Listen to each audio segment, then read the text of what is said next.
La situación que vive en este momento Venezuela es bastante grave. Esto se confirma no solo en este momento, después de que se desarrollaría la constituyente el pasado 30 de julio, sino que ha venido siendo consecutivamente en los últimos meses y en los últimos años. Después de que la resistencia juvenil en Venezuela, la resistencia de la ciudadanía en Venezuela se alzara contra el gobierno del régimen de Nicolás Maduro, desde ese momento que ya llevan cerca de más de 100 días de protestas contra este régimen, han habido varios muertos y también de centenas o de decenas de heridos. La situación que en este momento está viviendo Venezuela, y que no es en este momento, sino que han sido en los últimos años, se confirma con la grave crisis alimentaria que se vive allí, la grave crisis de salud, los muertos que han habido durante estas protestas contra la resistencia que llevaría a la resistencia juvenil y la resistencia de las personas en Venezuela, de la ciudadanía en contra del régimen de Nicolás Maduro, y también las recientes sanciones o las advertencias que haría la comunidad internacional, en este caso Estados Unidos, frente a este régimen del dictador de Nicolás Maduro. Sin embargo, como se ha venido dando a conocer recientemente, varios miembros y varios líderes de la izquierda en Latinoamérica se han mantenido reservados o han mantenido su silencio frente a esta crisis que está viviendo actualmente Venezuela. No obstante, recientemente se haría una cumbre de cancilleres de latinoamericanos que revelarían y asegurarían que Venezuela ya es una democracia, ya no es una democracia. Textualmente, estos ha venido generándose en varios medios de comunicación, en este caso el colombiano, en el que textualmente afirma lo siguiente: los 17 países de América y el Caribe reunidos en Lima para tratar la situación de Venezuela reafirmaron que esa nación ya no es una democracia y que los actos que emanen de su asamblea constituyente son ilegítimos.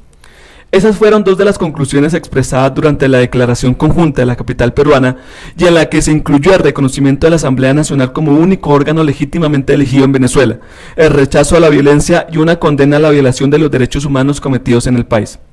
El grupo de cancilleres también decidió apoyar las candidaturas venezolanas en mecanismos y organizaciones regionales e internacionales, e hizo un llamado a detener la transferencia de armas hacia Venezuela a la luz de los artículos 6 y 7 del Tratado sobre Comercio de Armas. Sin embargo, a pesar del desarrollo de esta cumbre de cancilleres latinoamericanos, la canciller Ángela Holguín habría declarado en las últimas horas que ellos no insisten en no negociar con Nicolás Maduro, así le digan ingenua y lo que ella quiera expresar. Un artículo publicado por El Nodo afirmaría lo siguiente: en una reciente entrevista transmitida por RCN Radio, la canciller de Colombia, María Ángela Holguín, reiteró que a pesar de las sistemáticas violaciones a los derechos humanos de la tiranía de Maduro, la salida debe ser negociada. Concretamente, a la pregunta sobre la solución a la dictadura, la canciller afirmó que la salida debe ser negociada, así le digan que es ingenuo. Textualmente, en una entrevista a RCN Radio, comentaría lo siguiente: eso es lo que hemos buscado, una salida negociada a esta crisis que pasa por una negociación del gobierno venezolano. Ojalá, yo sigo pensando, así me digan ingenua y lo que usted quiera, María Elvira, es que si no es esa salida negociada en Venezuela, va a haber una espiral de violencia que después es incontrolable. A pesar de los hechos de violencia que están actualmente sucediendo en Venezuela, los varios muertos que han ocurrido en las últimas semanas, y justamente durante la constituyente, los más de 17 muertos que habrían durante ese fin de semana, y los más de 220 heridos que también habrían habido durante esa elección de la Asamblea Nacional, de la denominada Asamblea Nacional Constituyente del régimen de Nicolás Maduro. A pesar de lo sucedido y a pesar de que el régimen de Nicolás Maduro ha mantenido los crímenes de lesa humanidad en los últimos meses y en los últimos años, la canciller María Ángela Holguín comentaría y afirmaría esto en entrevistas a la radio, a RCN Radio. Adicionalmente, comentaría lo siguiente: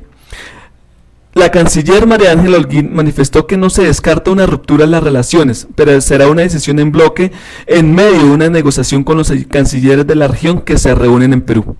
Destacó que Colombia ha sido responsable en el llamado a la búsqueda de una solución pacífica que establezca un diálogo con todos los actores venezolanos con el fin de evitar una ola de violencia y el incremento de la migración que ha venido surgiendo desde hace varios meses de Venezuela a Colombia. La canciller explicó además que el gobierno no ha calculado aún el costo de la atención para los venezolanos que han ingresado a Colombia. Sin embargo, señaló que ya se está trabajando en conjunto para atender la situación. Y textualmente diría lo siguiente: hemos pensado en términos de números. ¿Cuánto podría costar cada uno? Entre 10.000 hasta 200.000. Y los ministerios viven trabajando en el Ministerio de Hacienda porque sabemos que hay un tema que hay que responder y ayudar a las regiones. Sin embargo, la canciller Holguín no considera útil romper las relaciones con el régimen y con el dictador de Nicolás Maduro. Y esto lo comentaría en estas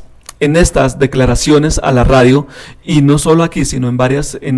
seguramente en otras declaraciones, en esta entrevista o en otras entrevistas radiales, que a pesar que existe el rechazo de la comunidad internacional, la canciller Holguín insiste en que no es útil y no es recomendable para ella romper las relaciones con el régimen de Nicolás Maduro. A pesar de que Estados Unidos en este momento ha advertido sanciones económicas al régimen de Nicolás Maduro que ya se están desarrollando, y a pesar también de que la comunidad internacional se ha manifestado contundentemente frente a las acciones cometidas por el régimen de Nicolás Maduro, no solo después de la denominada Asamblea Nacional Constituyente del régimen, sino mucho antes, cuando se empezaron los brotes de violencia contra la resistencia y la resistencia juvenil en Venezuela. En momentos regresamos, agradecemos a todos ustedes, recordamos siempre suscribirse a nuestro canal en YouTube del Nuevo Colombia y seguirnos también en nuestras redes sociales. Ya regresamos.